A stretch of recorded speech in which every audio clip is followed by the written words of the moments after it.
Good morning, everyone. Or hello, whatever time it is, wherever you're watching this from. I'm going to test this first. Let's make sure this is working on Facebook first. I should be able to hear myself. Good morning, everyone. Yep, I can hear myself. Perfect. Hello, whatever time it is. Alright, let's try this out on Twitch. Twitch is playing a Hulu commercial. Alright, now it's on. Twitch is playing a Hulu commercial. Yes, perfect. I can hear myself. Sweet. Alright, now it's on. Turn that volume down. Way down. Alright, so how's it going, everyone? My name is Aiman Akhtar. Thank you for joining me in this morning's stream for Pixelogic ZBrush. If you haven't watched my stream before, I'm a 3D artist based in Los Angeles. You can see my work at aiman3d.com. And I've done a bunch of different type of work, commercials and advertising and VFX for 10 years. And I moved from Chicago to LA about 4 years ago. Since then, been doing a lot of 3D printing and toys and animation work. So some of the stuff I've worked on, concept art 3D printing with Aaron Sims Company, vinyl toy production with 3 Black Dot, did some stop motion animation for Stupid Buddy Studios. They're the makers of Robot Chicken,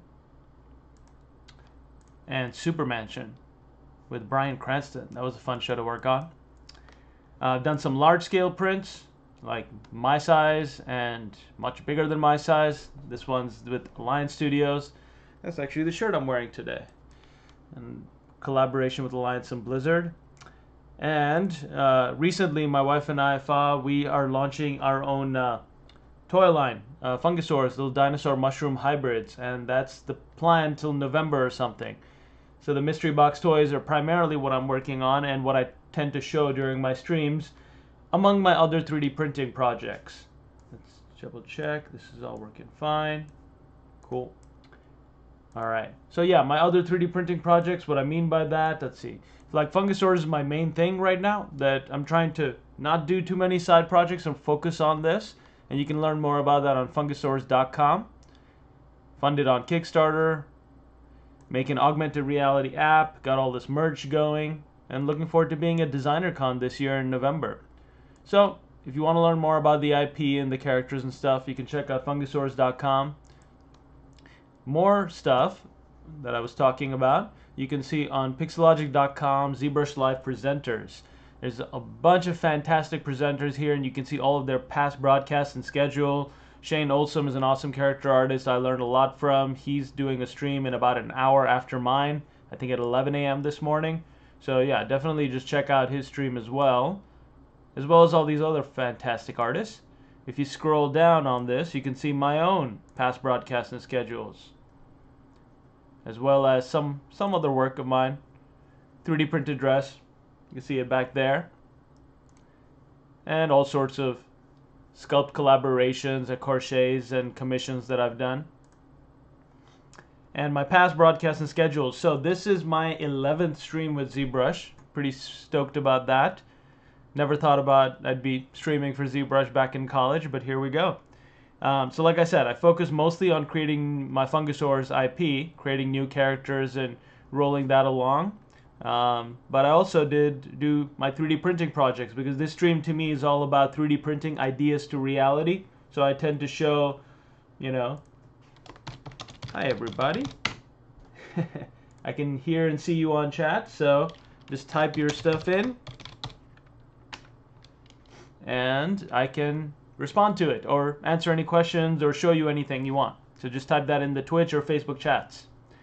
What I was saying was 3D printing projects from ideas to reality, and I tried to do a little show and tell every week before I jump right into whatever I'm working on. So this week's show and tell is related to a project I've already shown you. So if you go in my past broadcast and schedule, you can see my Aquaman Infinity costume project. I'm just gonna leave the volume off on this, but you can see how I built a whole 3D printed suit for myself and concepted it in ZBrush just to come up with the idea, and then actually printed all the pieces. So a lot of these pieces were printed, well, the main one was printed like solid, just like that, the gorget, and then you can like slide it on your head and such. I also printed a whole trident because I have this very large raised 3D printer behind me, the N2 Plus. That's a great FDM, in my opinion, for large-scale printing. And once I concepted the whole suit, I printed the scales in a bunch of patches on myself. And all of these scales, when they were printed, let's see here if I have an example of it.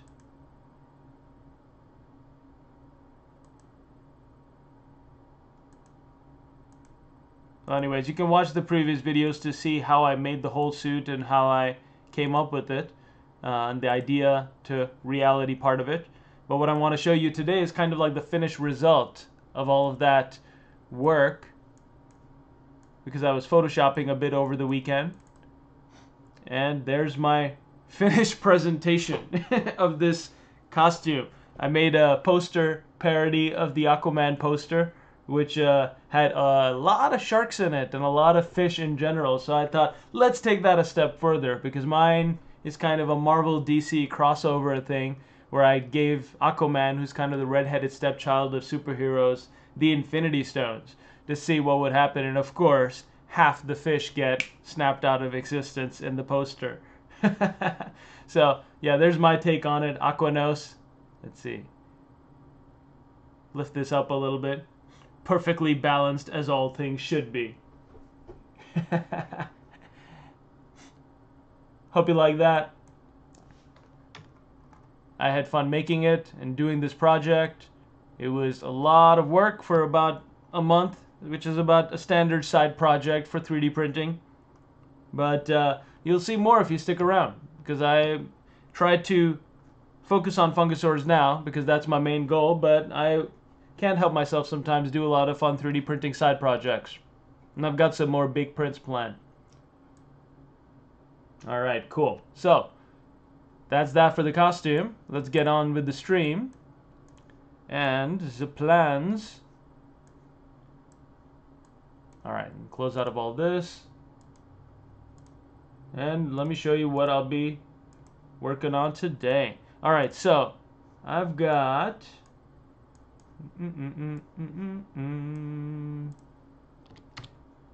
I should try not to hum. I've been told I hum too much and it sounds bad in the streaming.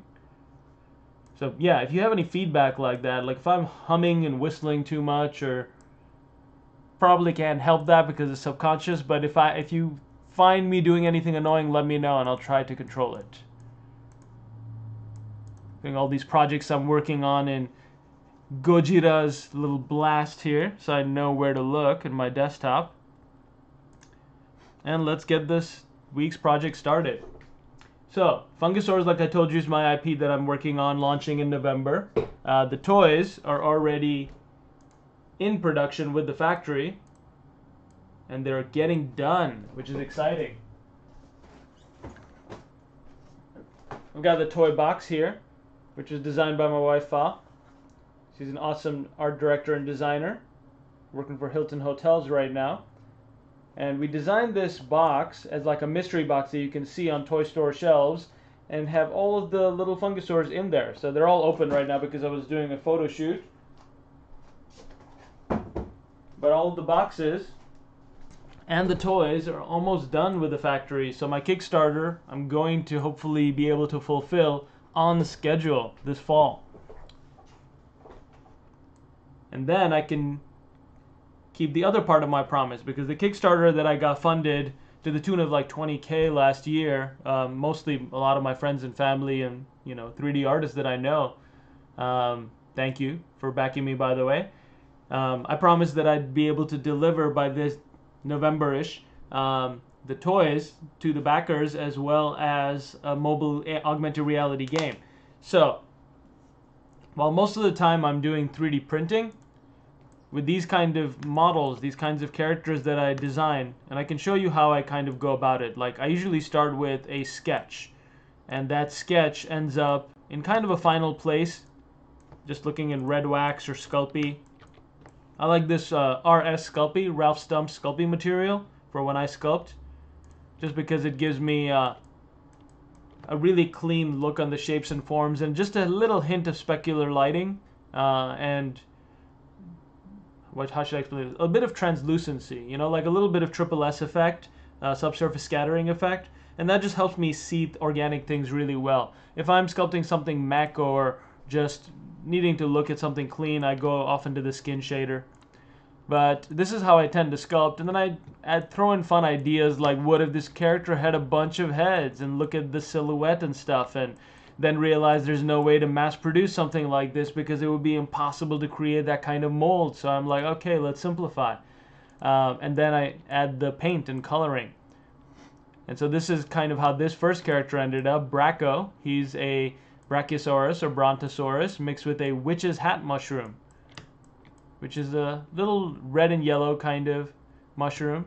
And of course, he's my derpiest character, so I just gave him the most bulging eyes, like boom.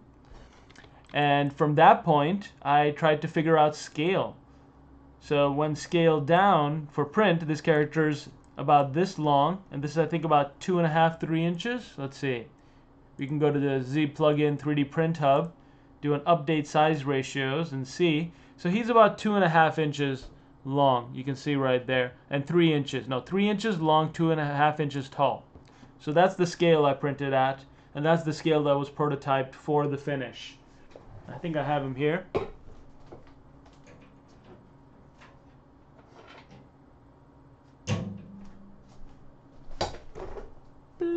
Okay, so let me scale this up a little bit, the window, so you can see. Yeah, so that's him right there. You can tell, not a very large print, but perfect for like collectible scale. And this print was painted by Elvin Rodriguez, awesome talented painter I work with often. Which reminds me, I have to pick up some prints from him still. Alright, so yeah, that Braco character was the first Fungisaur that I made. And what I need to do now, so this is basically how I go about 3D printing these characters, is I sculpt them, I paint them, I do the design, I let it sit, and then I come back to it a week later, and I let it sit, and I come back to it until I see it with fresh eyes enough that I know it's good. And then I decimate. So this is at about 150K resolution. This is decimated down to 90K and 50K. And you can see that, that's 45K about. But this is just using Decimation Master, but I don't actually lose that much detail. Just because of the way these characters are sculpted, and I'm going for like a appealing, smooth character, like a toony character. So a lot of the times the detail you don't lose right away. So I can get these characters down pretty low, and for 3D printing, as long as the mesh is watertight, and that means it has no holes in it, there's no inverted surfaces or faces, there's no intersecting edges, then this print will work just fine. And I can just send this directly from 3D Print Hub to Preform and print it on my Formlabs Form 2. That's my big prototyping machine where I prototype in fine high-res resin. And when you prototype, like this is the prototype this is an actual print from the Form 2 that was painted, you don't see any build lines. Like it's a really, really nice fine printer. So that's, and you know, they've integrated this button directly within ZBrush, sent to Preform, or you can export to STL and get it ready for whichever printer you're sending it to.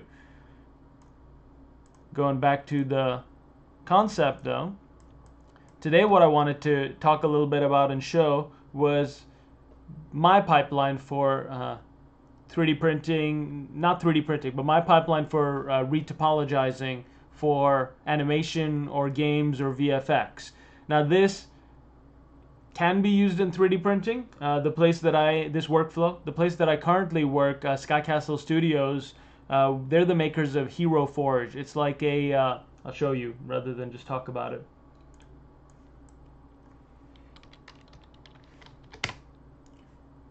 So HeroForge.com is a custom miniatures customizer, and you can go onto the site. It's got this awesome interface, and you can choose your character's race, you can choose your character's gender, scale.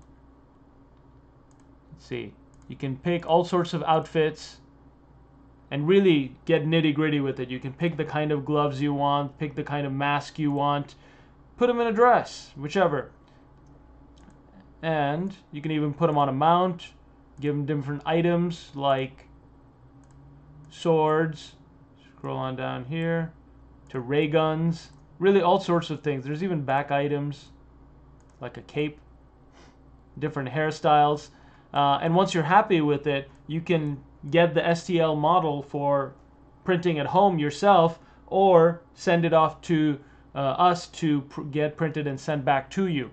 And the pipeline that we use at work is that we do retopologize all our models. So all the models are sculpted in ZBrush. They're retopologized and refined in Maya, and you can see even with the swords and stuff, they're pretty thick because we keep all these assets 3D printing friendly at miniature scale, which is 28 millimeters normally tall. And so you can see even the brim of the hat is pretty thick. All the details have to be pretty large for that scale to ensure that they will print well. We do up printing in metal like bronzes and silvers, as well as printing in just resins and plastics. So this pipeline that I'm going to show you just now is a bit of a mix of, a few things that I like to do in ZBrush and a few things that I've done professionally. And let's get it started. Before I do, let me just check. I can see all your chats on Facebook Pixelogic.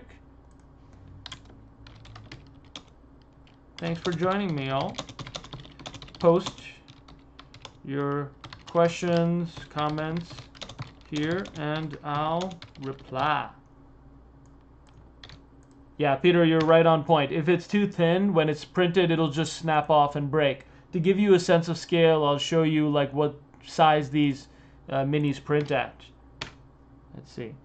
Sigma's asking how much does that printer cost? I'm not sure which one you're referring to, Sigma, but both the Formlabs Form 2 and the Raise 3D N2 Plus are both about $3,000 US range. $3,000 to $3,500 with tax. It can be expensive for a hobbyist, but for a pro, it actually pays for itself relatively quickly with all the prototyping you do and printing service that you can offer. Indie Respawn is saying, hey Aiman, have you worked with Ender 3D printer by Creality? I'm wanting to get a 3D printer to make statues and toys for my daughter to get her interested in the creative process. I can't afford a Prusa, I think he means, and a Formlabs, but I'm looking into something for a good price. Okay, so specifically what you're asking about is the Ender 3D printer. So let's look that up. Ender 3D printer by Creality. About $200 US. Looks like a self-assembly kind of model, where this is going to be a model, this is going to be a printer kit that ships to you unassembled, and then you're going to screw it all together and set it up, and this is going to be your build volume, basically the amount of space you get to print on. I think this is going to be just like the CR10, which is the one that I recommend pretty often for beginners. It's also Creality. It's maybe, I think the Ender 3D might be one of their newer brands. I'm not really sure. It is half the price of the CR10, but I opt for just a little bit more if you can, because I've heard very good things about the CR10, and I've gotten some prints off of it myself, and that I've had other people do for me, and they've been really nice and cool. How should I explain this? They're FDM printers, so they're like this Raise 3D machine. They're going to be printing with spools of plastic, like about a liter spool of plastic, like you can see right there. So your prints aren't going to be as fine or high resolution as the ones you get off a stereolithography machine like a Form 2. But I think it's a really good starter printer. FDM machines are improving really rapidly, and the quality of the prints that you're getting out of them, I'd say, is getting close to resembling 100 micron prints on a Form 2. For example, this guy is, let me make the screen a bit larger so you can see. Whoop. Okay, so this guy is a print on this Raise 3D machine. This is something that the guys at Raise 3D did for me, which kind of sold me on the idea of getting this printer in the first place, because it's one of my Fungisaurs, a C-Rex, and you can see that the detail is really fine. especially once painted, you don't see that many build lines once you sand it down and paint it. And especially if you want like a really big print on the table, like the N2 Plus can print about that tall. So I can get a pretty big character out pretty fast. The things that you have to worry about with FDM is orientation and supports, and that's the kind of thing you need to learn about for 3D printing, because if you see it's not oriented properly, you start getting a bunch of jankiness over here, like at the bottom area, there's a hole right there. The arms, obviously the hands fell off because they weren't supported properly, but those can be, I can print new ones and add them on whenever I want. The point is that the quality is getting really close between FDM and SLA. To be honest though, it's not really going to catch up. Like SLA printing, you can get down to 25 microns, really fine resolution. However, I think that there's a lot more to learn with SLA 3D printing. You have to learn, obviously you need to get gloves, neoprene, you need to have isopropyl alcohol dips, you need to get, it's a lot more resin, so that you need to wipe and keep it clean, and a UV box to kind of cure the prints you get.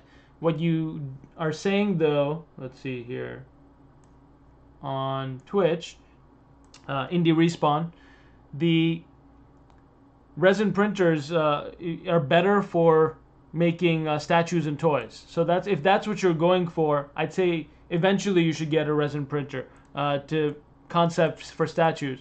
For toys, I think an FDM printer is plenty nice, because resin prints can shatter, they can break if you drop them. Like these prototypes for my Fungisaurs that I do, I've given them to kids to play with, and they just break them like right away. So there are some tough resins and some shatter-proof resins, flexible resins, but I recommend just printing on FDMs because it's a lot cheaper too. Like the resin for Form 2 is like $150 for a liter. The print 1 liter spool for FDM printers is about $15 to $25. So your cost is a lot lower, with FDM printers.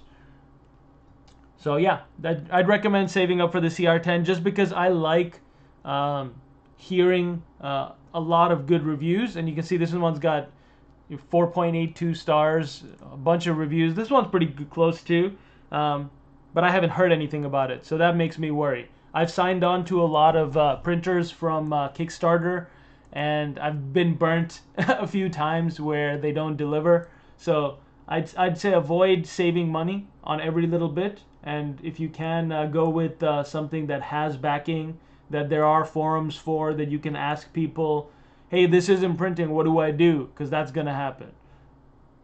That's why I recommend Raise 3D and Formlabs. They've been really good about customer support and like answering my questions and whenever I have them.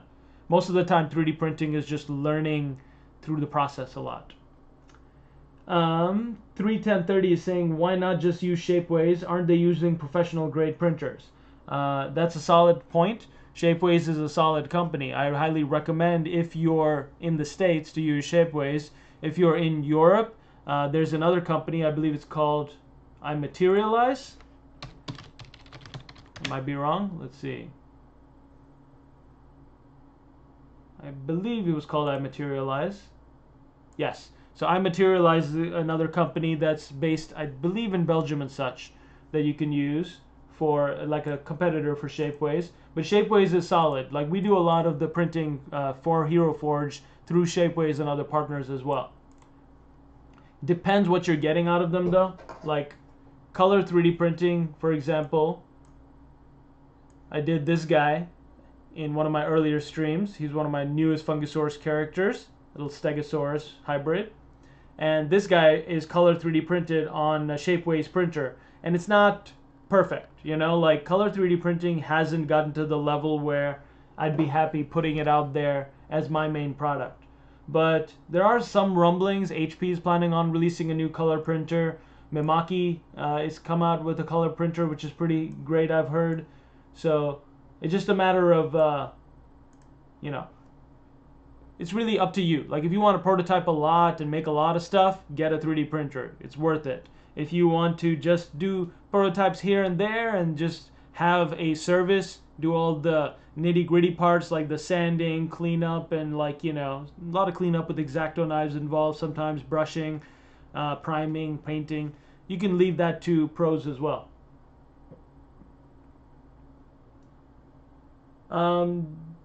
So don't get nervous about using Shapeways, because I use Shapeways all the damn time. I don't have like a printer that can print very large and flexible plastic. Like the Race 3D is massive, 12 by 12 by 24 inches, but the Shapeways has even larger printers that can print chandeliers. So they use a lot of different professional high-grade printers, and I've been using them for years. So really go for it and make some stuff.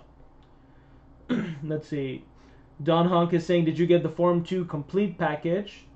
No, I just got the basic package. I got the basic printer that came with the like the cleanup kit and like a spatula, and that's it. A lot of questions, a lot of interaction. Good to see that.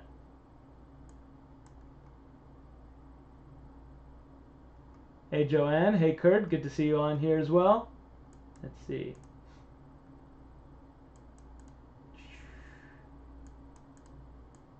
Alright, cool. And on Facebook, let's see. Peter Lem is saying Shapeways is also located in the Netherlands, Eindhoven. Awesome, cool. So yeah, I guess Shapeways can be on both ends of the globe. I did not know that. That's cool to know. Kevin saying, do you use an Ultimaker? I have in the past. Ultimakers and MakerBots used to be the standard. MakerBots has since kind of dropped out. I mean, they're still relevant, but their prices are kind of ridiculous. Like their Z18 printer is like $5,000 or more, and it's not even as much of a build volume. And MakerBot has had its issues, like it's, you know, tried to become the, I think it just pulled the trigger too early on trying to become the FedEx of 3D printing, and it didn't work out. Ultimaker kind of swept up in the fall of MakerBot and put out some really solid FDM machines, and I have used those, and I recommend those. They work really well. One of my good friends, Daniel De Leon, he uses an Ultimaker printer to print a lot of Raptors that he sells. Let's see if I can find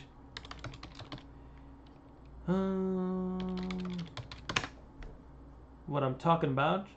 Yeah, and like a show and tell portion is better to just find the thing and show it rather than talk about it. Here we go. This might be it. Maybe. I'm just looking it up on my second monitor before I jump into this and show you guys. Nah, that's not the actual print. It's more of the making of. Bloop. Let me see.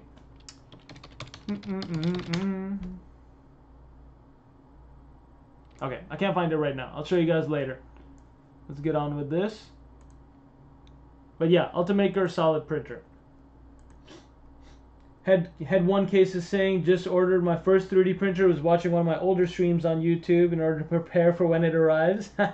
Awesome. Yeah, I've been trying to get out there more in the 3D printing scene and like streaming more. I've been teaching at Mold 3D Academy for the past couple of years, 3D printing for ZBrush artists, and I'm just now updating all that coursework because, you know, as you can tell from looking at the screen, ZBrush itself has updated. I've got a new interface myself.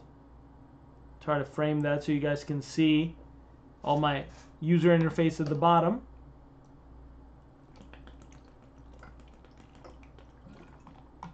Okay, so it looks like you guys can see all the way to the end over there. Yeah. I'll lift that up slightly. Okay. So yeah, I'll be launching hopefully the new course with Mold 3D. I'm shooting for the end of the month, but let's see how busy I get. It might be in September. But yeah, I'm just updating all the videos now so that we can get that cracking. Anybody ever use the Flash Forge 3D printer creator? It's like $8.99 on Amazon. I've heard good things about it, but I haven't used it myself. So yeah, if anyone has, please reply to 31030 on Twitch and let them know. Hey Sean Lake, good to see you on here as well. Alright, sweet.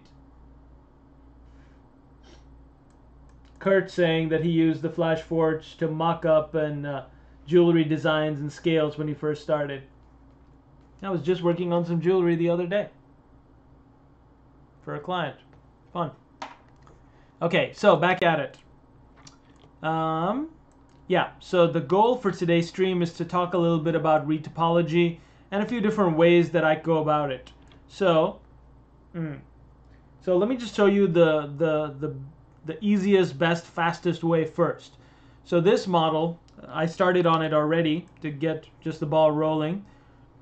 When I'm retopologizing something, obviously when I sculpt these guys, I sculpt them at pose. So they're kind of like, you know, it's more about trying to find the appeal of the character and finding how to convey best that derpiness, and also how I can get it printed in toys for mass manufacturing. So oftentimes this pose is not conducive to rigging. You know, like rigging, you need to be a T pose, kind of like the Da Vinci thing, or the rest pose, kind of like down, the arms down a little bit for humans.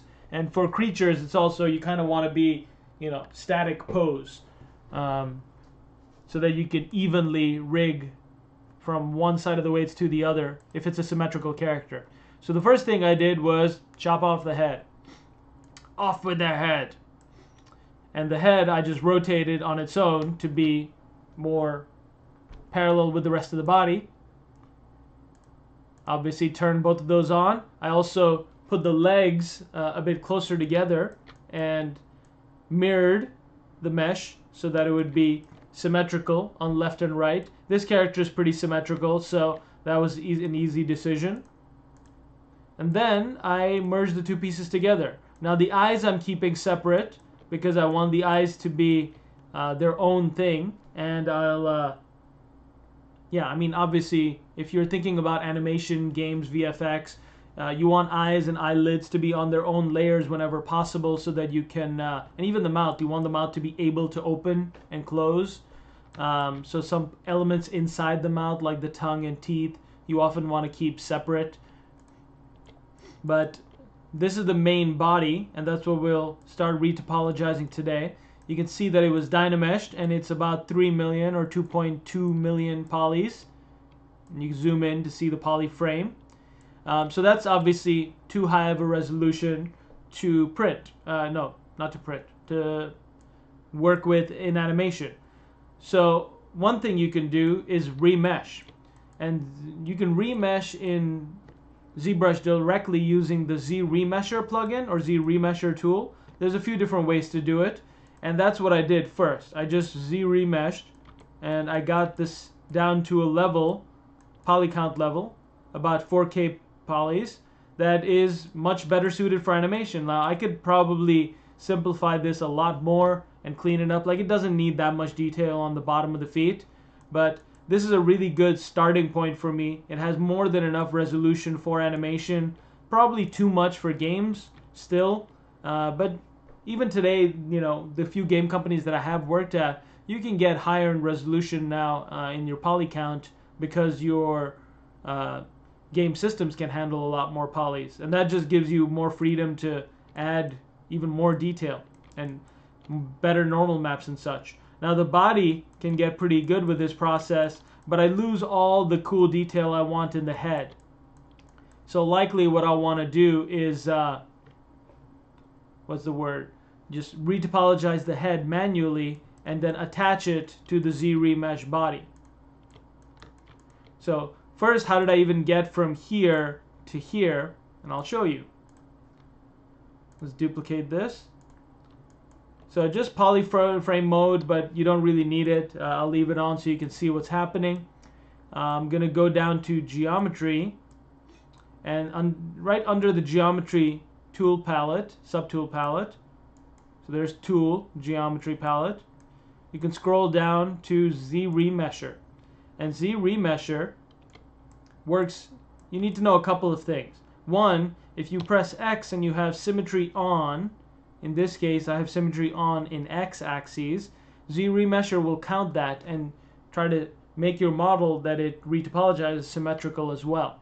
So be aware of that. If your model is not symmetrical, make sure X is pressed off, or symmetry is turned off. Your target poly count here, it's set to 5. That means it's going to make it about 5,000 polys. That's what it's shooting for. So if you hold control over any point in ZBrush, it'll give you a little explanation of that thing that you're looking at.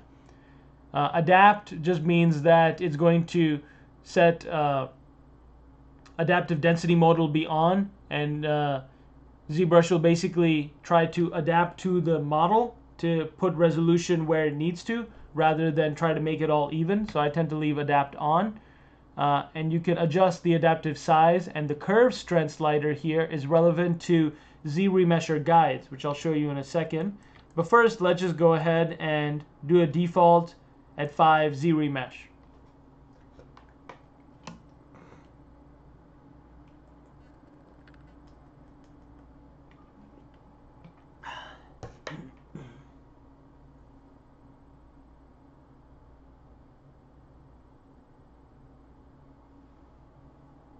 Okay.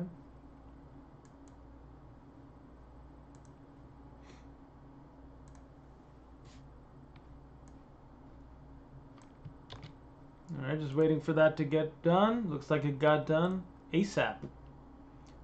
Yeah, sometimes you guys will notice that if I run a process like ZRemesher or Dynamesh, the Dynamesh or high resolution model, the ZBrush will kind of cause the whole computer and stream to lag a little bit. That happens. My computer is kind of a beast, but even then it'll lag sometimes. Okay.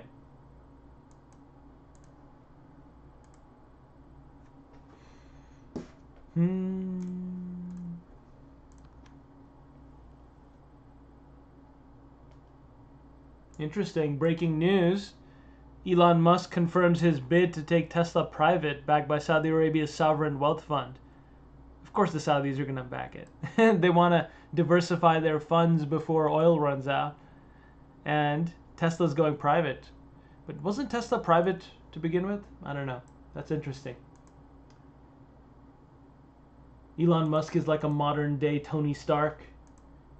He like showed up in where were those miners stuck? Was that the Philippines or somewhere in Asia that there were a bunch of miners stuck in a cave, and he's like, I've got a submarine. Let's see here. Okay, cool. So this worked out just fine. Now, this is about the same as the first time I did the remeshing. Slightly different. I think I might have set it to a 4 resolution instead of a 5. But this is pretty good topology right off the bat with one click. And so that's what I like about ZRemesher. Instead of spending time, doing the technical, if you're just focused on the art side of things, you can just press ZRemesher, you're done. And you can just do a quick UV map in ZBrush, and then you can get on with it. And you can send a print off to Shapeways to print in color very, very quickly.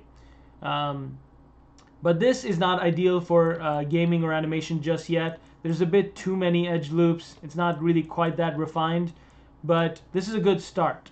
Now what I can do in this again is go under Geometry tab, and instead of thinking about 5, I can just leave it adapt. I can just click on half, and this won't care really about the target polygon count now. It's at about 21,000, so it's going to try to cut the resolution in half, and I'll click ZRemesh again. So that cut it down to about 20k polys, and I can again go ZRemesh half. And half again. So 17,000. Now, if adapt is on, it's not going to cut it right in half, so you have to press it a few more times. If adapt is off, it'll try to, cut it right in half. And so you can see now I'm getting down to 10k polys, 9k polys, 7, 6. And what you're starting to see is I'm losing a bit of my detail too. But I'm getting a really clean, resolution. And this gives me a good kind of starting point. Now, it's not ideal because I'd rather not lose the resolution in the first place. I mean, not lose the detail in the first place. You can see this one that I did earlier, it's still a bit closer than where we ended up with this. Like, you already see the mouth detail is gone. I'm losing a bit of detail on the head. Almost all the feet detail is gone. So there's better and better ways to do it than just clicking ZRemesh over and over again. So let me show you a different way, and that is to add ZRemesher guides. That's what these guys are right here. Let me turn this off. Turn on skin, maybe you can see it a bit better. So these are ZRemesher guides, and wherever you draw them on, ZRemesher will try to think, all right, let me try to preserve the detail wherever these guides are, and try to match the edge loops to these guides. And so that's one way you can kind of guide this automated process. So if I were to do this, let's back up a little bit on this guy. In history, let's go on back to our highest resolution. And you can just go here to Z, and just tap Z in the brushes, and it'll show you R is the shortcut for ZRemesher guides. And you can just paint on. With symmetry on, it'll just do both at the same time. You can draw it out here, and it'll attach with itself. You can see sometimes you'll get like jankiness, so make sure that you're painting from a good angle, drawing these guides from a good angle so that doesn't happen. And you can make several guides. If you really want to, the topology to be as clean as it can, you can make as many guides as you want. You can even connect the guides to each other. And really think about how you want this topology to flow. Well,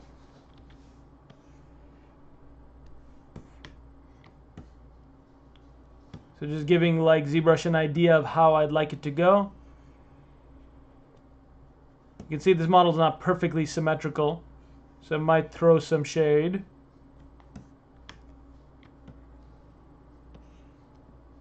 But this is one of my fastest workflows for topology, or to at least get a good base of topology. And you can really come in and refine how good you want these edges to be. You can even come around, I believe if you hold, let's see, it's either shift or control, yeah. Let's see, maybe control. Maybe it's alt. I'm trying to find the button that I use. Combination. I'm not sure off the top of my head, but there is a way that you can like hold some button and it'll create like a whole edge loop all the way around. Is anyone familiar with the shortcut key for that? It's like when you, I believe it was like use ZBrush guides, ZRemesher guides, and you hold shift or control as you draw, it'll create a ring. Or you can just come in and manually draw it out.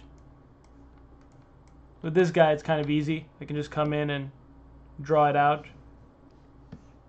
kind of continue it, and then I'll have a ring. Strange, it won't connect. Doop, doop, doop. Alright, well, there it gives you an idea, and you can do that all the way across. And I know there's a shortcut key for that that I'll find later. And you can add as many ZRemesher guides as you want, wherever you want them. And this will give ZRemesher an idea of what to do when you click ZRemesh, not on half, and your poly count. It'll take all of that into consideration. So let's say I want to go to, let's do 50 on the adaptive strength. And curve strength, the curves is going to defer to the ZRemesher guides rather than adaptive. So if you really crank the curve strength, it's going to try to preserve the edges to exactly those ZRemesher guides.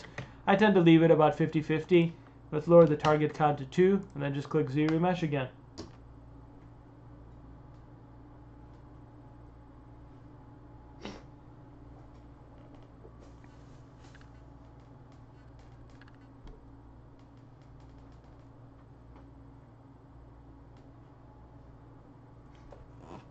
Thinking about it.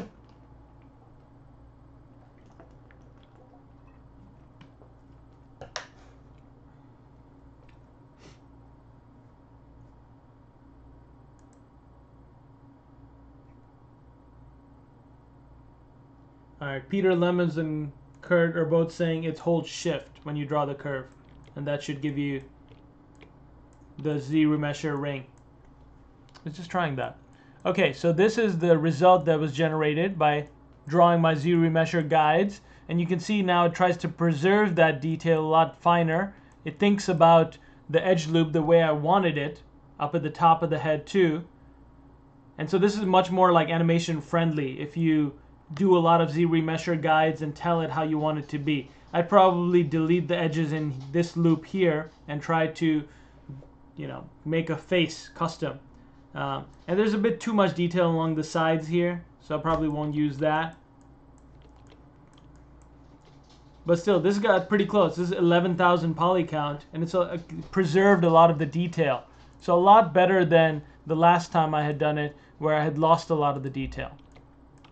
So ZRemesher guides and ZRemesher, definitely the way to go. Pretty powerful, and I can still come in here under ZRemesher and click half and just see what it does. You can see if you don't have the ZRemesher guides, it's just going to just get rid of that detail. It's just going to be gone. So yeah, and once you use the ZRemesher guides, once the ZRemesher guides are gone too. So you have to go back in history and tell it, all right, let's try this again. Now I want to do a target poly count of 1 rather than 2. And let's see if it gets me a lower resolution right away.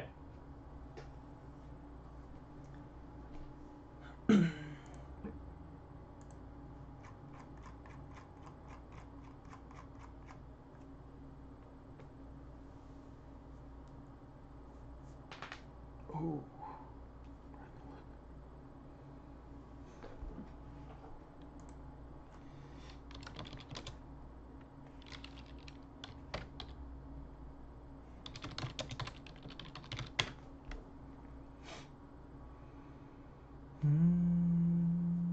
Okay.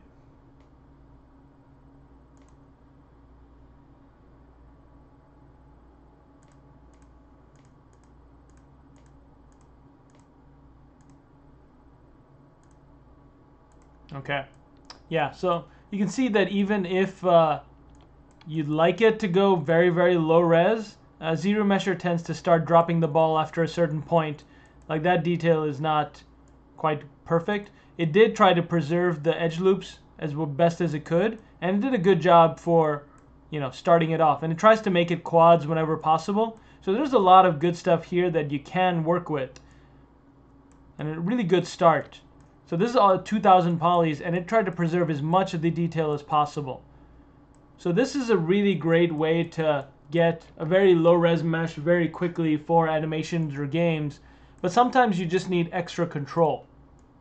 Now there's a few different ways of doing this in ZBrush. To refine this even further, you can use poly group it. That was a new feature that was introduced in ZBrush 2018, I think. There's also a manual way of doing retopology in ZBrush, kind of like layer by layer. If I recall correctly, because I don't use that very often at all. There's a way to go under Z spheres and then rig and then manually add it one by one.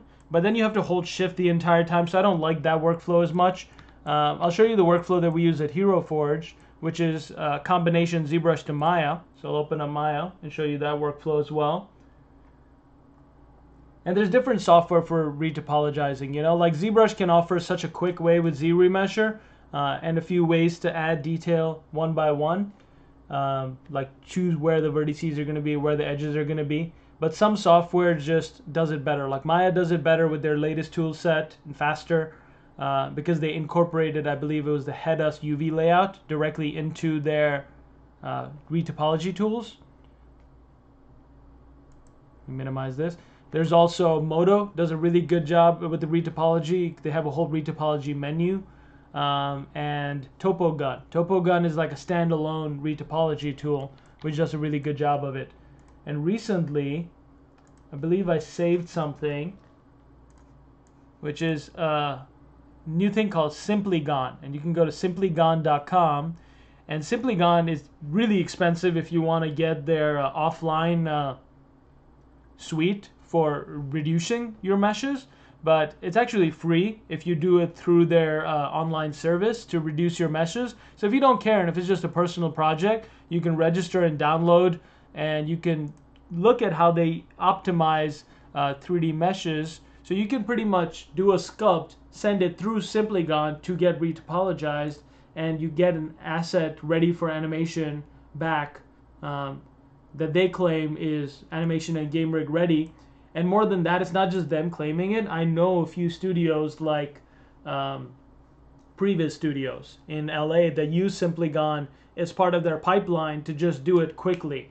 Because there's a lot of assets to retopologize or shrink down from a high-res, say, TurboSquid downloaded model, and you need like a low-res car. You can just get it running through Simplygon and get a low-res car very quickly, as opposed to doing it all manually by hand. So that's a pretty cool software to check out. Or service to check out, my bad. But yeah, that's one. And now let me export this mesh out. So this is at about 2 million polys, so that's quite a heavy mesh. So I'm going to duplicate this.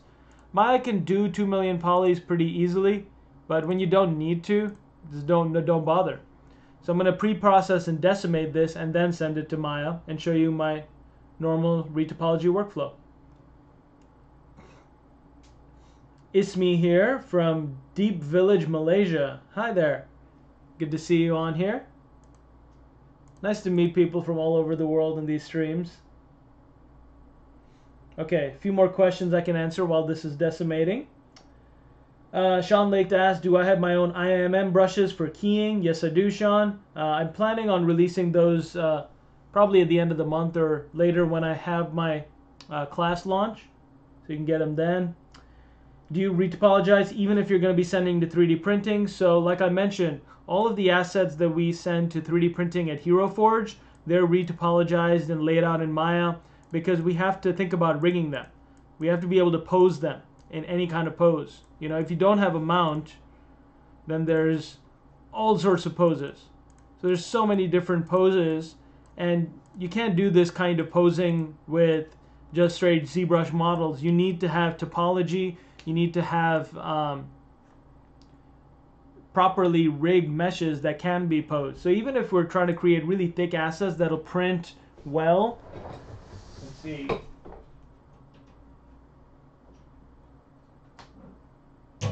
Yosh. You make this a bit larger. So this is the scale and size of the assets from HeroForge. It's probably going to be really blurry for you guys, and the models themselves are printed in this old white plastic that we no longer use. But this is the scale you're talking about. And so when you print at this scale, you got to make sure in like all these different poses that the meshes are thick enough, but also you want to do the best pose possible. Like we spend a lot of time creating really good poses of work. And so these kinds of things you need topology for. Most of the time for 3D printing, you don't need topology. So I don't want you to think that retopologizing is an important part of 3D printing, but it is when you're posing your character and adding a lot of poses. Hope that answers that question. All right, so this has pre-processed, and let me just decimate it down to 20%. All right, let's see here. Sean Lake's asking, do you do retopology for ease of sculpting details? Okay, so retopology can be part of your sculpting process. It can be actually a very good part of your sculpting process because you can, well, it used to be almost necessary. You know, you needed to sculpt just kind of off the imagination, take your mesh out, retopologize it, bring it back, project that detail from that high-res mesh to the retopologized mesh, and then refine the sculpt because you had more edge loops where you needed them to be. Also, if you figured out your model, you could UV map it and figure out the exact scale you wanted it, the exact poly count, bring it back into ZBrush, and then you could do the high-res detail projection and even finer detailing on the properly retopologized mesh. And that's a pretty standard workflow for gaming and animation. However, you don't need that for 3D printing. And then even for gaming and animation, that workflow has gotten simplified and a little bit better since they introduced Sculptress Pro Mode. Sculptress Pro Mode lets you not care about topology while you sculpt at all, and you can really disregard any kind of needing extra edge loops or needing more detail, because it'll add detail where you need it, and that's pretty dope.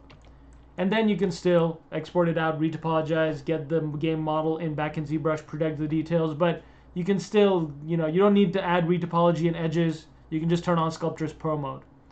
Alright, so this is about 459K, but I didn't lose any detail, so I can export this out.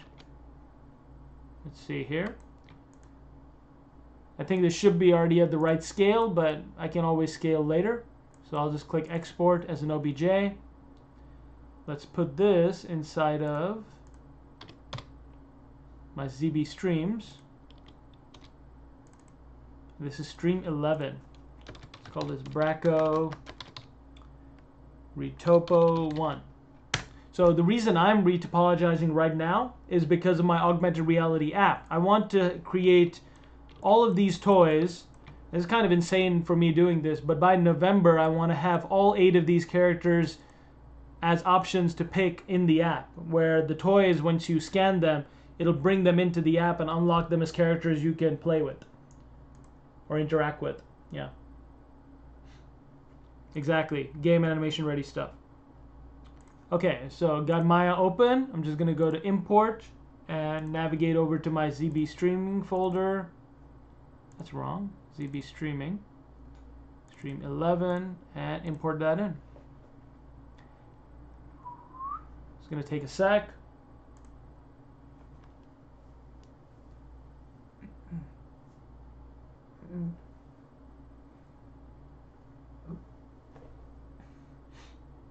Oh, here we go. Joanne Ragudo saying it was a soccer team and it was a coach who were trapped in a cave, and Elon Musk wanted to make a mini sub to get them out. A watertight capsule. No, that's true. It's basically the crazy plan, because they were stuck in there for like over a week, which is insane. Yeah, but I think at the end they ended up not using the sub. They just dove in and got him out.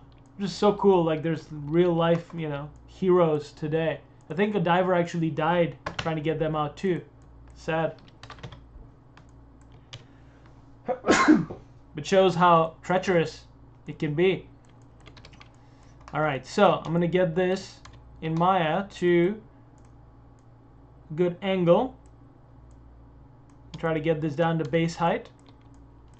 Okay, so what I want to do is work with the topology that I can combine a bit of topology from ZBrush and from like, this is just normally my process, so that's what I'm showing you in Maya, because I like what I can get out of ZBrush for different areas. Like, this is pretty cool, a lot of detail there that's nice and preserved. My earlier Z remeshing also loses a lot of that detail, but it has a lot of clean edge loops. So this is actually quite a lot to paint weight. I like what's happening here. So I might use this as a starter point and just test it. So let's export this out, because this is only 2000 polys, and I'll redo the head and any problem areas by hand. So should be the same scale. Let's see, this is going to be Braco, not Retopo, this is Remeshed 1. And let's bring that in here too. I'll apply the same changes. It was 90-degree rotation, or negative 90. And then translate up in Y. So now they should line up perfectly on top of each other. And I can go to modify freeze transformations, delete by type history, and I can even put them in different layers if I want to adjust, template them or whatever else. So now what I'm going to do is, with the high-res mesh, decimated mesh selected, I'm going to come up here and click Make Selected Object Live, and then I can come to my, let's see, I'm going to duplicate this actually. Remove it from this layer, so I'll have a backup mesh. And so this is the mesh that I'm working with for retopology. And you can see ZBrush is already giving me a really good result. And when I press 3 for subdiv mode, you can see that it's actually really clean. It's tried to keep it all quad so I don't have any janky parts that are really like sticking out. So ZBrush does an excellent job to get you started. Yeah, I think a lot of this, it's symmetrical already. It should be pretty fun and easy to rig right away. However, the top of the head, I don't know, let's see. I'm liking what's going on here. You get to see a bit of the detail I've sculpted already in there. But this is kind of losing me right here. The nose, the nostrils, the mouth, the eyes, all of that is kind of gone, that detail. So I want to do a better job of that by hand. I can work with the existing point, so let's see, if I want to keep the detail up till here, I can keep that and then work off the top myself. So let's do that. I've duplicated the mesh. I'm going to select a bunch of the faces. So I'll select the top myself here. You know what, it might be easier to just select a bit more and unselect. Nope, changed my mind. And I'll add on these faces. Let's see. I like what's happening there. I'll keep that. Gives me a good starting point. Yeah, that works pretty well too. You'll see what I'm doing here pretty shortly. Anything that looks good, I'm going to keep. Anything that I don't want, I can get rid of. Okay. We'll see about that. Not sure about this.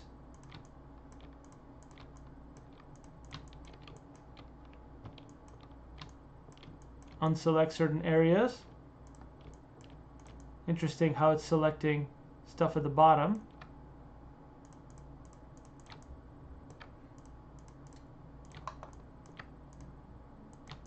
Pretty much going to redo this entire upper mouth area by hand.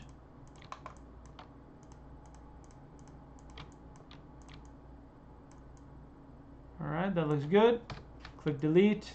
Looks like I didn't lose anything at the bottom. Good. You can just select any floating bits by double clicking them and click delete. And there you go. So there's the base head of the mushroom.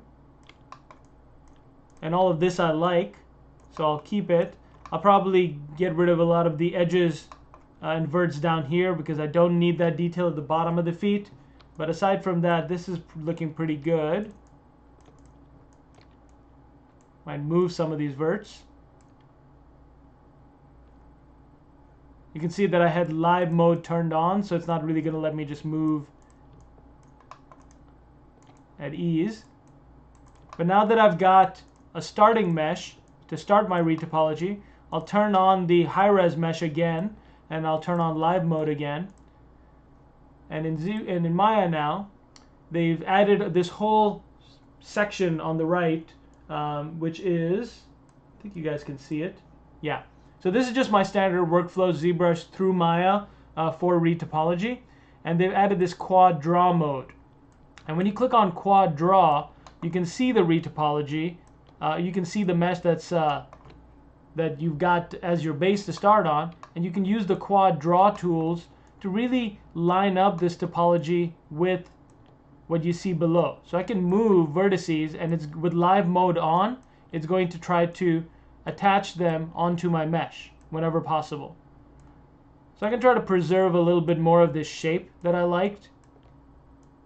And you can see, because I had X symmetry on, it lost all the detail on this side. So this whole like slice that I had taken out of it to look more like a mushroom, I lost all that detail when I did the Z remesh. So Z remesh can make you lose detail. So since that's the case, I'm actually gonna go first and delete all of this because I don't need this entire side since I'm going to be remaking it. So let's toss that. Let's toss a bunch of it.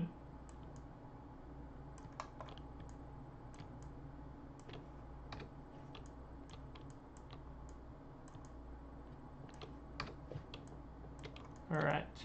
Now let's turn it back on and see. Yeah, it's pretty close.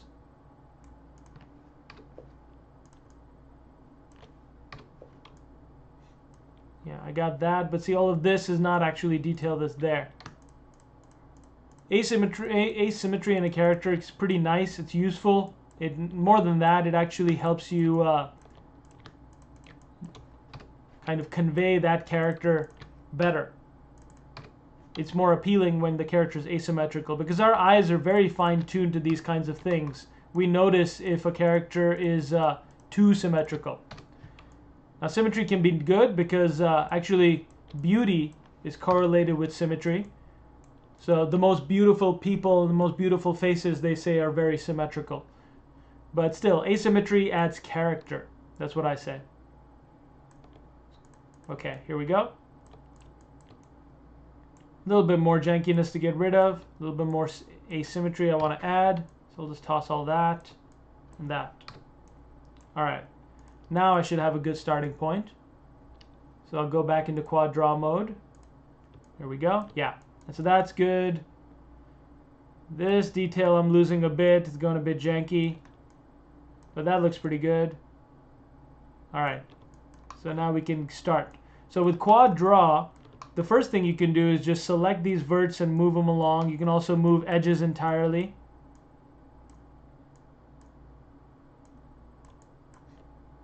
So I'm just moving a bunch of these verts along the sides.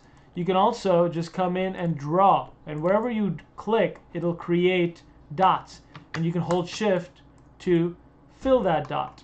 You can do this all the way, so you can create a bunch of dots, thinking about the edge loop that you want, and then just hold shift down, and it'll kind of bridge all of those while keeping it on your mesh as much as possible.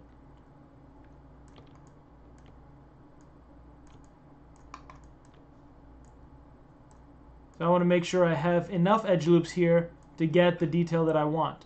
And if I need to add more, I'll just add more, because I want to be able to open this mouth.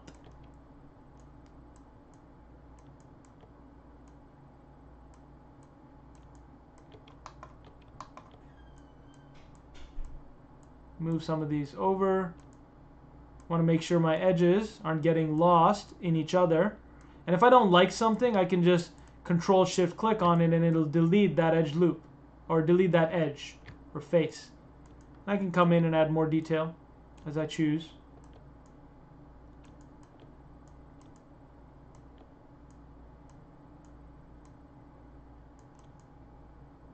Yeah, I don't need to be exact with matching up the previous mesh, but I want it to be a bit better than it is right now. You can see this whole face, this whole bottom edge is gone.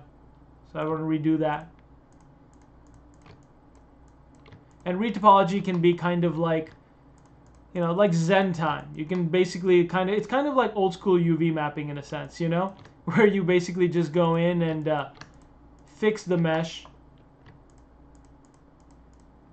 to how you think it should be. Well, yeah, you can delete entire edge loops, so you got to be careful how you do it. All right, that's better. That's better. Come in here.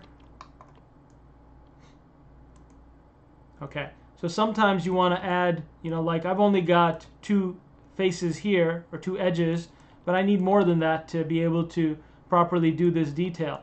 So I can come in here and just do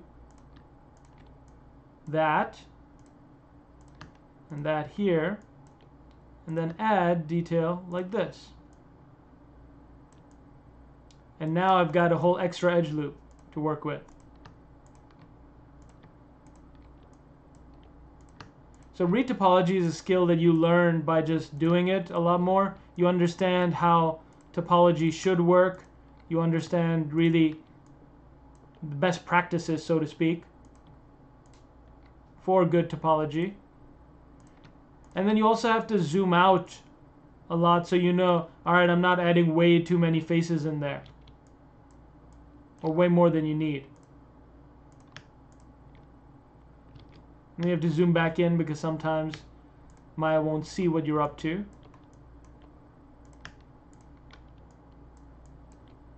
So a bit of a boring process as compared to the glamorous, you know, ZBrush really quick method of auto retopology with Z remesher. But definitely something necessary for when you're making game assets.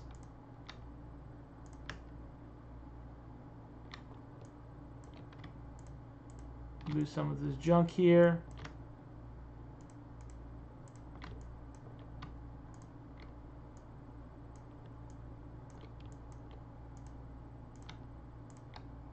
Yeah, so basically what I'm going to do now is spend a bunch of time just retopologizing this head. And I'm not really going to focus on all the details. I'm just going to figure it out and move on to the next figuring it out, because I don't think you guys need to see me do all of the retopology. But basically this shows you an important part of my process. I do this for Hero Forge. I do this for my own game assets here. And it's an important tool and technique to learn. Whether you're using Maya, whether you're using ZBrush, whether you're using Modo or TopoGun. It's a good tool to have in your kit, knowing how to retopologize. What I notice is bouncing around the entire mesh is pretty good for me too in my process, because I want to be able to, let's see here, get this out of the way, because I don't want to get stuck in any one area, you know. Oh, speaking of which, this has been a while I've working on this. I should save this. Let's see, Braco Retopo 1. Cool. Okay, let's see what people are saying on the chat. Let's see. Love the fact I learned Maya for this. Whole new world, because I had zero knowledge with this kind of software. Most unwanted part of the workflow. It can be. So it's got to be done though. Same with rigging. You know, if you guys want to see some actual rigging stuff, I can show that on here. Not necessarily part of 3D printing, but it is if you're going to have pose 3D prints, like we do at Hero Forge. Let's see here. Cool, cool. Cool, cool. Got it. Okay, neat. Alright, so back at it. Maybe I'll play some music while I'm doing this. You guys can get along on Monday morning watching me work and doing some work of your own. Anyone working on anything interesting? Want to share in the chat? Drop it in. Alright, what I want to do right now is find some Moosak. Let's see.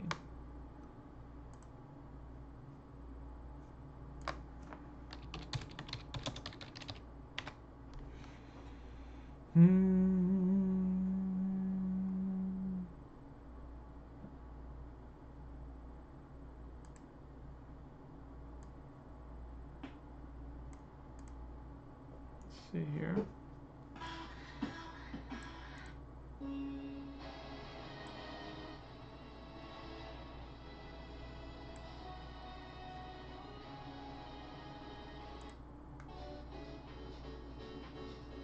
I don't know why when I look for royalty-free music, it's almost always electronic.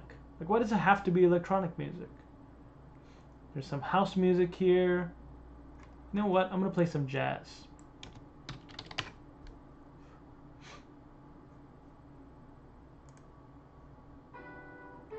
Perfect. Let's do that.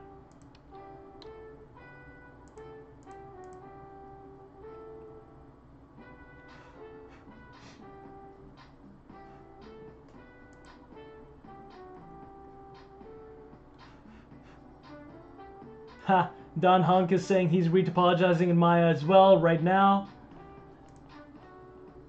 Ismi is saying she learned Maya first in university in Malaysia, so it blows my mind in ZBrush when you can say millions of polys. Oh yeah, that was how I felt when I first saw it too. Let's see. Side Effects is saying he's gonna fall asleep now to this mood. Go for it, man. Nothing like a Monday morning nap. Let's see. Indie Spawn is saying, where can I find your class in pre-register? Okay, so it's not open yet, but you can find it shortly in mo3dacademy.com. And there's a bunch of awesome classes in here. A lot of my mentors, Mike DeFeo teaches an awesome sculpting class here. Let's see. You can see Dylan Ekron. He's an artist at Disney. Shows an awesome creating appealing characters class.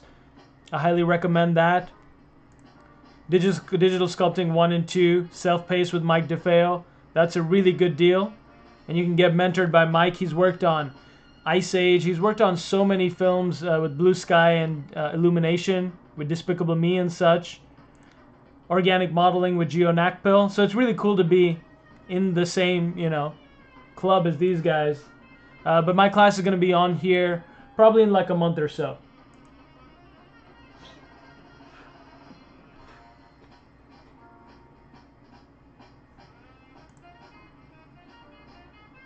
Okay.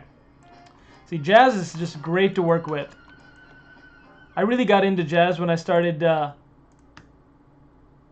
think it was the Cowboy Bebop soundtrack that got me into jazz, to be honest.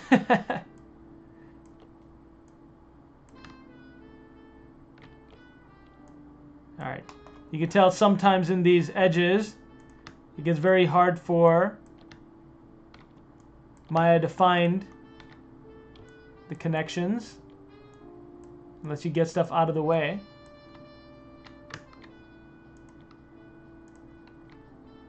And move it into place.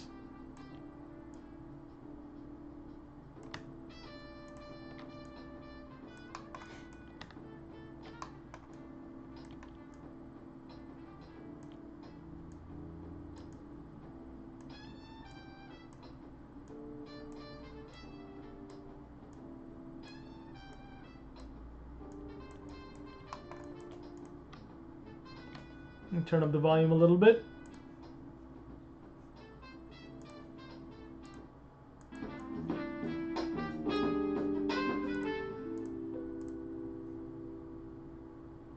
Oh yeah, the Cowboy Bebop soundtrack is fantastic. If you guys haven't heard it, definitely check it out.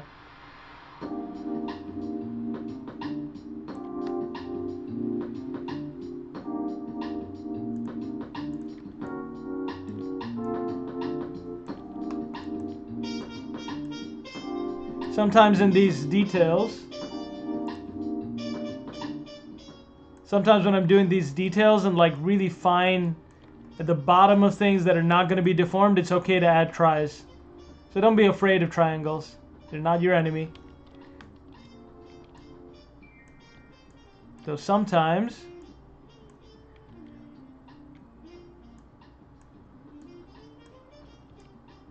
you may want to preserve some. Nah, screw it. Gonna merge them. Move some of this around. It's like a fine balance between getting that low poly that you want and getting all the detail in there. Sometimes best to just opt for lower poly.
Alright, hopefully seeing me just zen away and retopologize gives you an idea of how I solve those problems and figure out the topology bit by bit.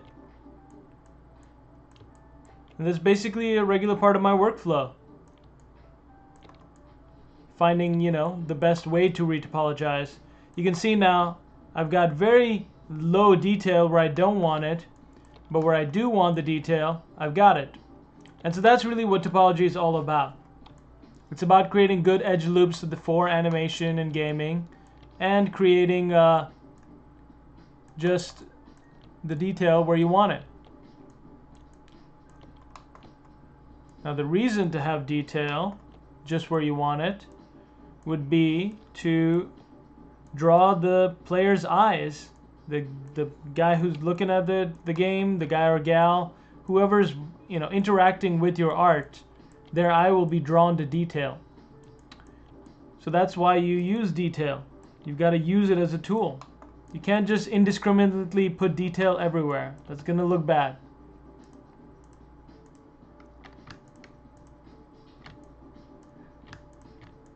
And so you can see how even though ZRemesher gets us most of the way there, if you have an asymmetrical character, which you should, it's not going to get you all the way there.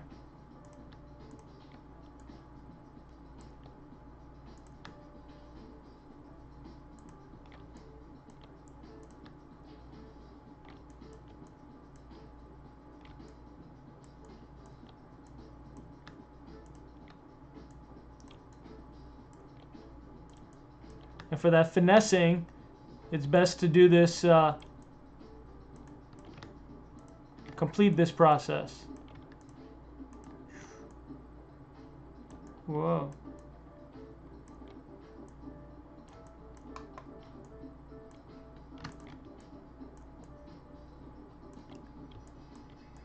I'm going to switch it up shortly so that I'm not just retopoing on this guy.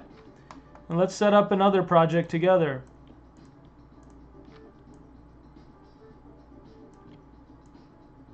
Because that could take, I don't know, this could probably take me another hour easily. Or two, just zenning out and completely finishing this character. And then I'll UV map him and then get him ready for animation. But then, and you know, rigging and animation. But I'll hopefully start on that next week. Right now, I'm going to save this out. And let's get on with something slightly different. Let's see.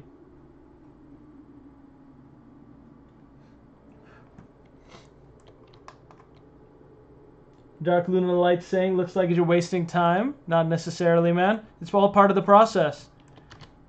This dino is going to be part of my IP that I'm building. And retopologizing is an important part of getting it ready for animation and rigging. But it's not particularly interesting for you guys, I'm sure. Just wanted to give you a little glimpse of it and what it's like getting into it. What I want to do right now is show you something slightly different. Let's see. I was mentioning Hero Forge earlier, which is these little collectibles. So let me show a little bit about the process, because I want to do like a mega print. Like I want to do a very large print on this raised machine of like a Hero Forge asset, but like as big as it can get. I want to really push the limits of the machine, because so far I haven't. Like I did like a test arm. Like here's an arm. And this is the arm from like Leonardo da Vinci's, or no, is it Da Vinci or is it, no, I think it's Michelangelo's Sistine Chapel ceiling. It's kind of the arm that's going like this, and he's like touching the hand of God. And I had the hand printed as well. It all printed in one go on the raised printer, you know, about that tall. And then the hand broke off when I dropped it, and I gave it to a friend. But, so it can print about this tall, but I wanted to print a whole character this tall and really see how good it can look. Now for that, it won't actually use that much resin, because if you take a look, it'd be hard for you guys to see, but it's all going to be printed hollow with scaffolding and such. So it's not going to be like a ton of FDM material. I think I could probably get by with 2 liters or so, for which I'll have to order some new filament. Let's see.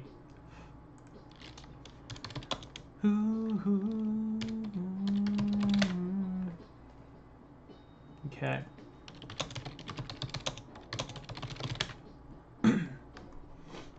All right, so first thing I'm going to do is actually order some filament for 3D printing. I've used a bunch of different brands for my FDM printer already. Hatchbox has been one of my favorites. It's slightly more expensive. It's like 22 bucks as opposed to, you know, you can get filament for 15 bucks or 10, even less. But I like Hatchbox a lot for a few reasons. One, it doesn't, you know, I'll show you actually. A lot of filament, as you're printing, will tend to wrap up around itself, and then that'll stop this from being able to pull. And so Hatchbox is really good about the way it's set up and rolled, that it can pretty much consistently keep pulling and keep rotating without getting trapped.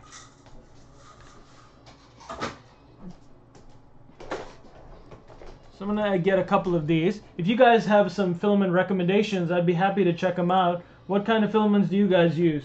I try PLA most of the time, yeah. All right. So I'm going to get probably 2 of these to get the ball rolling, because I think I have one already. And I want to get black. Let's see. I don't want all these colors. $22.99. This one says $21.99. Why? What's the difference? Have you noticed that on Amazon sometimes things will be like the exact same thing, but they'll be like slightly different prices? This is $22.31 and this is $21.99. This one's used. Maybe that's why. They're both prime. I don't care. Alright, let's do this one then. 333 customer reviews, 959 customer reviews. Oh, that's good enough. Alright, I'll probably order 3 of them. Add them to my cart. And, let's see. There's a bunch of other stuff in my cart. I'm not processing this right now. I'll do this later. But, that's the filament that I use. Be interested to hear what kind of FDM filament you guys use on your printers. PLA specifically. ABS is good for prototyping, things that you want to be solid. PLA can be a little bit melty, like if you leave it out in the sun, like it might deform or warp a little bit. But I don't want to print ABS while I'm sitting in the room. Like PLA has a bit of a sweeter smell. I've heard that it's just generally less damaging to you than ABS plastic is. So that's partially my reason, since I'm printing with this thing right behind me. So what I want to do right now is go to Hero Forge and create a custom character that we're going to print. So let's start fresh. So I'll go to heroforge.com. I will clear this and start a new character. All right. So this is going to be for a relatively large print. So let's think about what I want. I've already kind of pre-done this, so I'm going to just show you guys how I went about it to get an idea.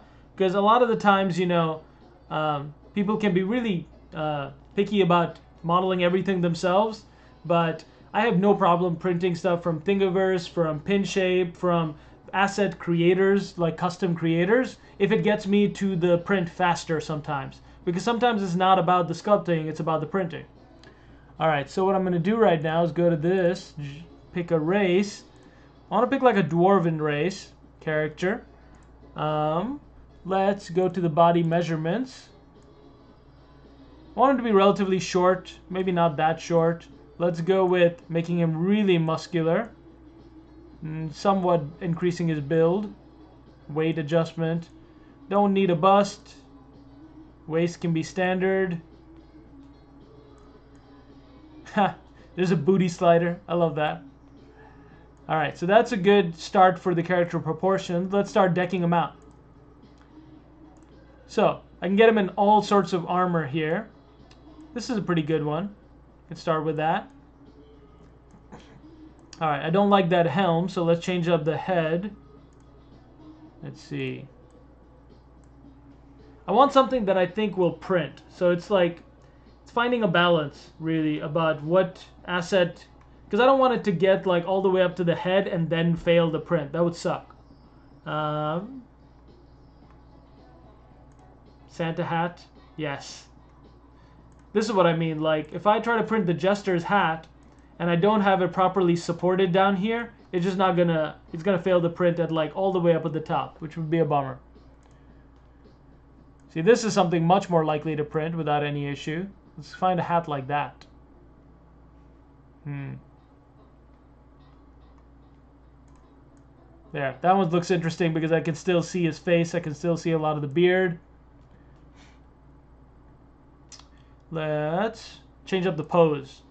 Let's see. I want to put a sword in his hand, so let's find a sword. Like a big one. There you go, like that. That's a good sword. Okay, let's change up the pose so he's holding it two-handed. There we go. And let's find a pose where it's in front of him. Perfect. All right, so this is good because this way I can try to make a character that's all kind of meshed and merged together.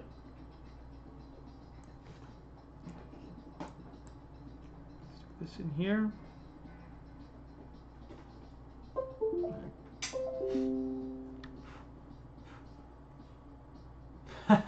Indie Respawn is saying cooking show moment. Yes, there is a cooking show moment coming up.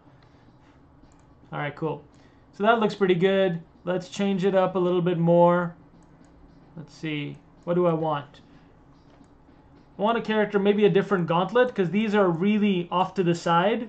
And if I'm printing miniature, these would print fine, but at the large scale, I don't want to risk adding unnecessary supports. So let's change up the gauntlets. Let's go to the gloves. Let's find some big, thick gloves. Yeah, something like that, that I can merge, kind of mesh into the body. And let's change up the beard, too, to make it even longer to fill in some of this space. Let's go to the beard.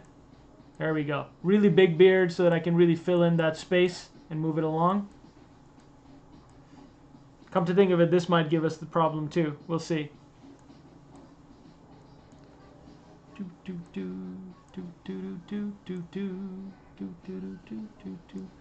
I'm going to check something on my other monitor here. Turn the music up for you guys.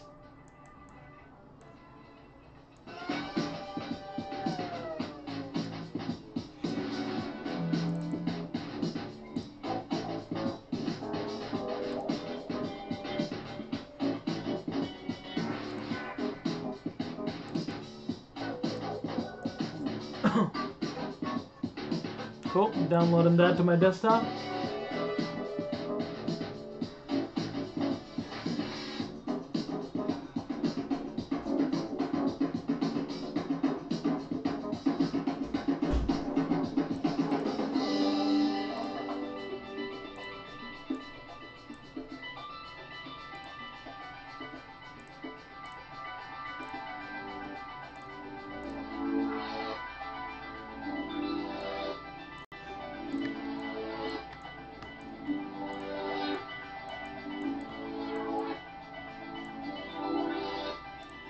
Alright, let's get back to it.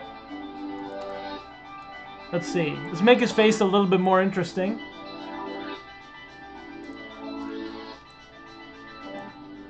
Lower the volume slightly. Alright, so let's make his face a little bit more interesting since we're on the face menu. Let's see. I think we're on the eyes. Or, let's see, clothing, headwear. There we go. Upper face. Here, let's give him a monocle. That's fun. I like that better. Let's do that. Alright. Let's see. We've got also on the body wings, tails, additional. Ha! There's a turtle shell in the back. I forgot about that one. Let's see. We can add some horns. That might be fun. Yeah, that doesn't really read. That'll be a print issue, that scale. Oh, this might be fun. That'll be cool. But then it'll have to lower the entire size of the print. Yeah, let's do this. Let's do a unicorn horn. Something that'll keep the print relatively large. Alright. Let's see here. I need to keep messing around with this for a little bit. Let's add, let's see, change up the shoulders because these are very large. I might want something slightly smaller than that.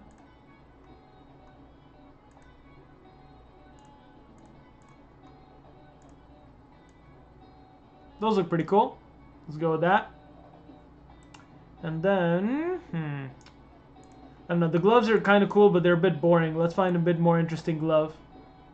Clothing. Gloves. I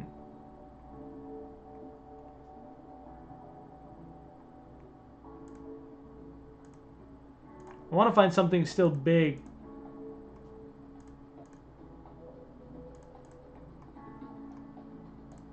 But detailed. Alright, this is cool. This has a lot of detail on it that we can work with. Cool. Alright. Let's add some side items here. Let's see. And change up the legs too. This might need a lot of supports with all of these frocks at the bottom.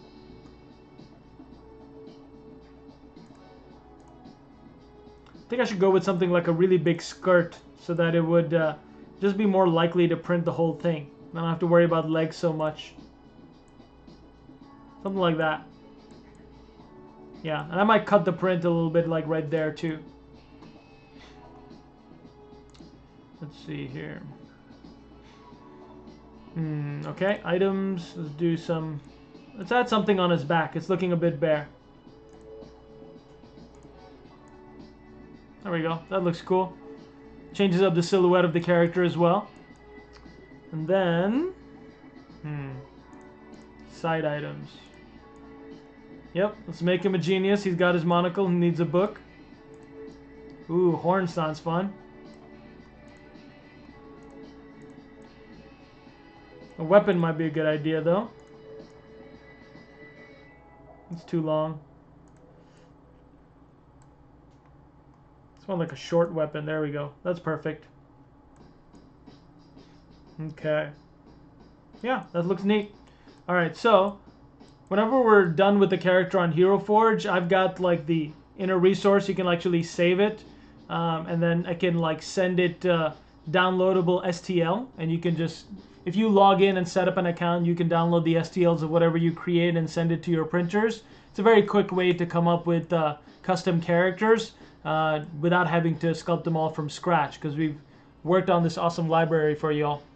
So what I'm going to do now is take this STL that I downloaded of this character and open it up in ZBrush, which is the cooking moment. Here we go. It's already done. Ta-ta-ta. All right. So you can see I brought it in ZBrush and I've already started cleaning it up a little bit. I cleaned up the bottom of these. Let me show you how it showed up. So here's the STL as it downloaded. You can see how all of our assets, we merged them together upon download STL. But you can see if you, I think there's auto groups, yeah. So if you click auto groups, you can see that they're all separate assets. So you can still click on them individually and sculpt them and refine them. So the first thing I did was to just cut down half this body, make it a bit more symmetrical, and start filling in gaps. So anything between the beard, any spaces between the book and the knife and such, just filling those in. So that would be just a bit more print friendly at a very, very large scale for me.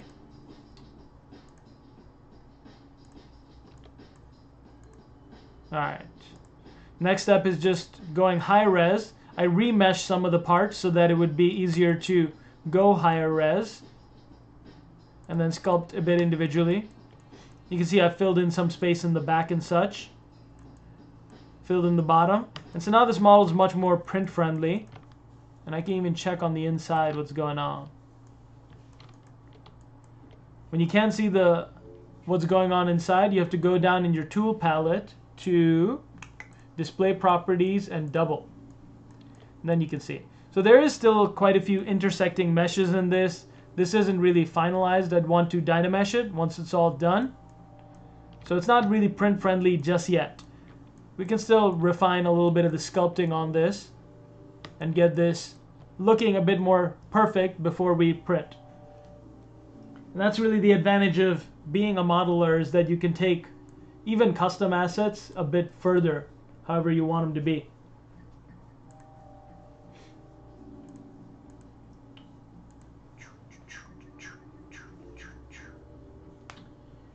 Let's see. Boiled Spud is saying, did you manually polygroup everything? No. If you download the STL, I believe you can click Auto Polygroup.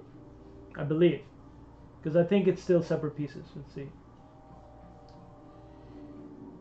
Pixel Logic has been live for 1 hour, 43 minutes, 14 seconds. That's interesting. All right. Well, I've got about 8 more minutes on this stream, so I'm just going to basically polish up this sculpt a little bit and get it ready for print. There's not much to do on that end. I think this should look pretty good already.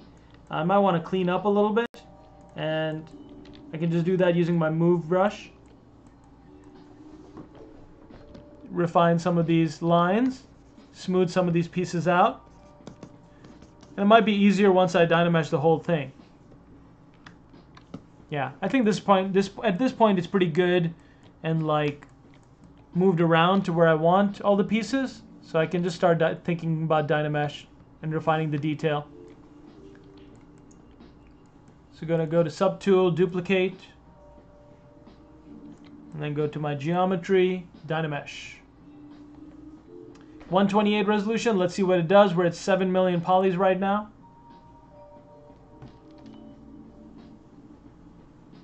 And that didn't work very well. I want to delete any of my lower res stuff.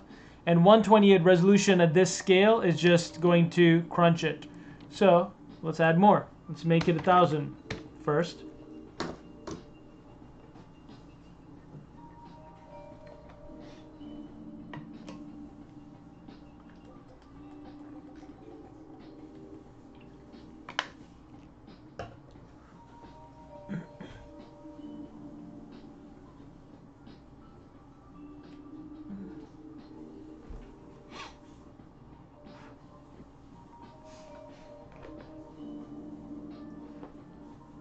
A lot of people saying Hatchbox is one of their favorites as well for printing filaments. Alright, so this looks like it's Dynameshed at 1000 resolution, and because I guess I had groups off, but it still preserved the groups, that's pretty interesting. Usually you need to have that on for it to preserve groups, but that looks pretty good as a starting point. It's about 1 million polys. I'd rather not think about it and just get into the sculpting, so I think I'll add a bit more geo. And then I'll fill in some of these areas even more. So let's make it maybe 2000 and see what happens.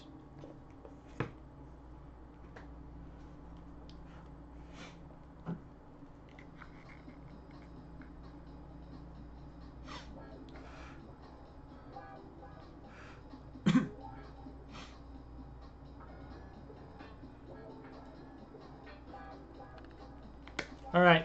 So you can see error that happens, artifacting when you try to ZBrush a lot of different pieces together at a very high resolution. ZBrush starts to lose it. So I'm going to undo and Dynamesh at 1500 and see what that does.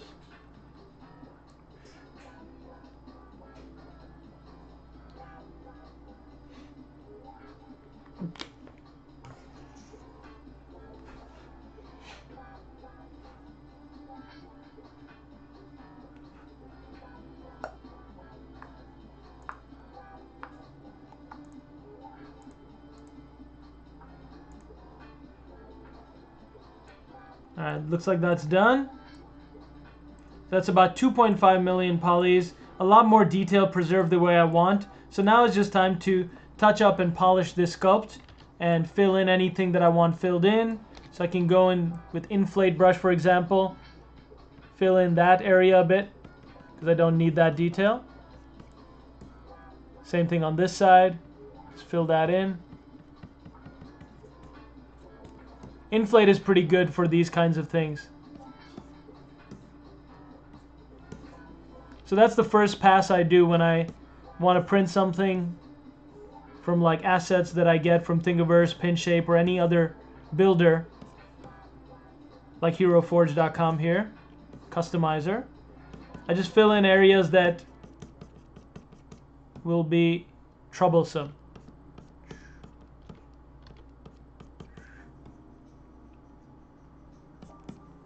Alright, so behind the arms here, I tried to fill in stuff with the beard, but I can do a bit better job of that.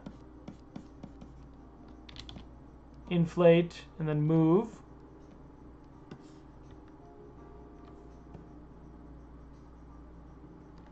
Fill in any space between these fingers and the sword hilt. Yeah, not much to do at all because our assets are really nice already. Cool. That's all looking good. I can check to make sure if I smooth out. All these assets smooth nicely. Not that much space between the book of the sword. Yeah, inflate looks like it's already done. I'm going to check half of this mesh, so I'm just going to hide it. And now you can see that this mesh is a lot more printer friendly. It's a lot, there's not at all any intersecting meshes. There's some jankiness from the areas that I've inflated. And I can even inflate those even further before I Dynamesh, to make sure that when I do Dynamesh again, those areas will get perfectly cleaned up. Check the other side. Yeah, this is how you want it all to look. Really clean. You don't want these kind of inside pockets going on.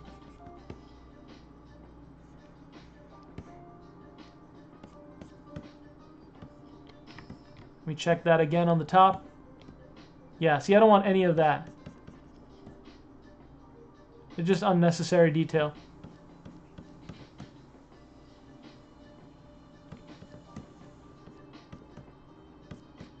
Cool. So now, if I Dynamesh, it should clean all of that stuff up on the inside.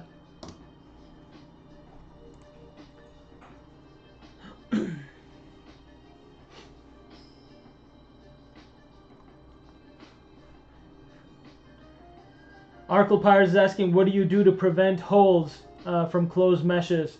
That's what I do right now. That inflate process to make things intersect a bit better with each other, and then Dynamesh again. Now if I look inside, excuse me, Dynamesh has already, you see, cleaned up all of that stuff. So all that negative geometry I had in there is gone. You can see there's still some jankiness here, so I'll inflate that area. And I'll Dynamesh again, and then that'll get cleaned up too. So that's my first step in checking any model, is just kind of inflating and Dynameshing. Let's check that again. Yeah, you can see all of that jankiness is gone now. So now on to step 2. I'd want to maybe sharpen up some of this detail, which I think I'm already out of time in this stream to do.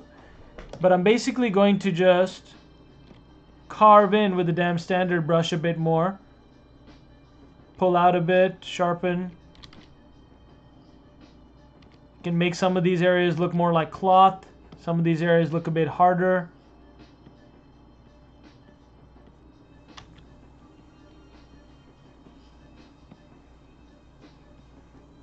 And so maybe I'll keep this in my back pocket, and then we'll finish this and send it to print next week when I get my filament. So we'll punch up the details on this guy and then send it to print next week. Then you guys can see how I'd set it up in Idea Maker, which is Raise 3D's print prep software. That gives us content for a whole new stream. And then I'll show you where the Braco model ended up after the retopologizing today. Alright, so something for you guys to look forward to, a little project for next week. And we'll see. When I start printing it next week, it should take about 3 or 4 days because I'm printing this really big. And then we should have a full like 24-inch print of this character. So I'm looking forward to that. Let's save this out. And I will see you guys on the stream next week. Thank you so much for joining me. Thanks for joining me all. See you next week. Same bad time, same bad channel, 8 a.m. to 10 a.m. Pacific Standard Time, LA, or wherever you guys are at. See.